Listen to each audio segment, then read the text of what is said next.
Silicon city ಬೆಂಗಳೂರಿಗೆ ಎರಡನೇ airport ಬರ್ತಾ ಇರುವಂತಹ ವಿಚಾರ ಗೊತ್ತಿತ್ತು. ಬಟ್ ಜಾಗ ಫೈನಲ್ ಆಗಿರಲಿಲ್ಲ. ಈಗ ಸಿಗ್ತಾ ಇರುವ ಮಾಹಿತಿಯ ಪ್ರಕಾರ ಜಾಗ ಫೈನಲ್ ಆಗಿದೆ ಅನ್ನೋದು ಗೊತ್ತಾಗ್ತಾ ಇದೆ.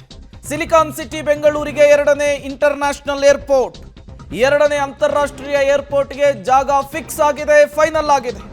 ಕೇಂದ್ರಕ್ಕೆ 3 ಸ್ಥಳಗಳ ಪ್ರಸ್ತಾವನೆಯನ್ನ ರಾಜ್ಯ ಸರ್ಕಾರ ಸಲ್ಲಿಸಿದೆ ಅನ್ನೋದು ಗೊತ್ತಾಗ್ತಾ ಇದೆ. ಕನಕಪುರ ರಸ್ತೆಯಲ್ಲಿಯೇ 2 ಸ್ಥಳವನ್ನ ರಾಜ್ಯ ಸರ್ಕಾರ ಗುರುತು ಮಾಡಿದೆಯಂತೆ. ನೆಲಮಂಗಲ ಕುಣಿಗಲ್ ರಸ್ತೆಯಲ್ಲಿ ಜಾಗವನ್ನ ಗುರುತು ಮಾಡಿದೆ ರಾಜ್ಯ ಸರ್ಕಾರ ಅನ್ನೋದು ಗೊತ್ತಾಗ್ತಾ ಇದೆ. ಹಾಗಾಗಿ ಬೆಂಗಳೂರಿನ ಎರಡನೇ ಇಂಟರ್ನ್ಯಾಷನಲ್ ಏರ್ಪೋರ್ಟ್ಗೆ ಜಾಗ ಫೈನಲ್ ಆಗಿದೆ.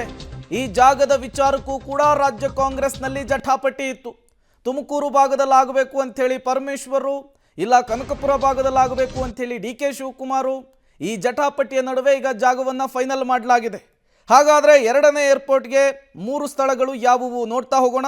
ಬೆಂಗಳೂರಿಗೆ ಎರಡನೇ ಅಂತಾರಾಷ್ಟ್ರೀಯ ಏರ್ಪೋರ್ಟು, ಕೇಂದ್ರ ಸರ್ಕಾರಕ್ಕೆ 3 ಸ್ಥಳಗಳ ಪ್ರಸ್ತಾವನೆಯನ್ನು ರಾಜ್ಯ ಸರ್ಕಾರ ಸಲ್ಲಿಕೆ ಮಾಡಿದೆ. ಕನಕಪುರ ರಸ್ತೆಯಲ್ಲಿ 2 ಸ್ಥಳವನ್ನು ರಾಜ್ಯ ಸರ್ಕಾರ ಗುರುತು ಮಾಡಿದೆ ಅನ್ನೋದು ಗೊತ್ತಾಗ್ತಾ ಇದೆ.